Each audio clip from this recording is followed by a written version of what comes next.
முன்னாள் பிரதமர் வாஜ்பாய்க்கு வங்கதேச அரசு வழங்கிய விடுதலை போர் கௌரவ விருதை பிரதமர் மோடி பொறுப்பேற்றுக் கொண்டார்.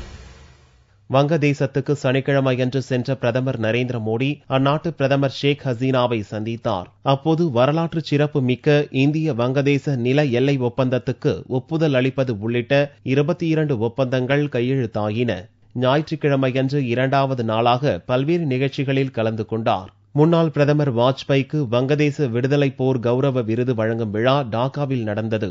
இவ்விருதை வங்கதேச அதிபர் அப்துல் ஹமீத் வழங்க வாஜ்பாய் சார்பில் பிரதமர் மோடி விருதை பெற்றுக் கொண்டார். பாகிஸ்தானிடம் இருந்து விடுதலை பெற 1971ஆம் ஆண்டில் வங்கதேசம் நடத்திய போருக்கு அப்போது எம்பியாக இருந்த வாஜ்பாய் ஆதரவளித்ததை போற்றி இவ்விருது வழங்கப்பட்டுள்ளது. விருதை பெற்றுக்கொண்டு மோடி பேசுகையில், வாஜ்பாய் உடல் நலத்துடன் இருந்து விழாவில் கலந்து கொண்டிருந்தால் மிகச் சிறப்பாக இருந்திருக்கும் என்று உருக்கத்துடன் கூறினார். வாஜ்பாய்க்கு கிடைத்த விருது இந்தியர்களுக்கு கிடைத்த பெருமிதம் என்றும் மோடி கூறினார். விழாவில் பிரதமர் ஷேக் ஹசீனா, மேற்கு வங்க முதல்வர் மம்தா பானர்ஜி உள்ளிட்டோர் பங்கேற்றனர்.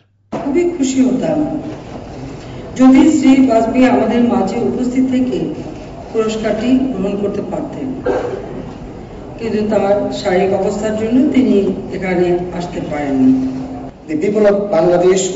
ஞாயிறு காலை டாக்காவில் லால்பாக் பகுதியில் உள்ள ஸ்ரீ தாகேஸ்வரி இந்து கோவிலுக்கு சென்று மோடி வழிபட்டார். அதன் பிறகு டாக்காவில் உள்ள ராமகிருஷ்ணா மிஷனுக்கு சென்ற மோடி டாக்காவில் உள்ள இந்திய தூதரகத்தில் நடந்த நிகழ்ச்சிகளிலும் பங்கேற்றார். வங்கதேச அதிபர் அப்துல் ஹமீத், முன்னாள் பிரதமர் கலிதா ஜியா ஆகியோரையும் மோடி சந்தித்து பேசினார். வங்கதேச தொழில் வர்த்தக அமைப்புகளின் பிரதிநிதிகளையும் தொழிலதிபர்களையும் மோடி சந்தித்து பேச்சுவார்த்தை நடத்தினார்.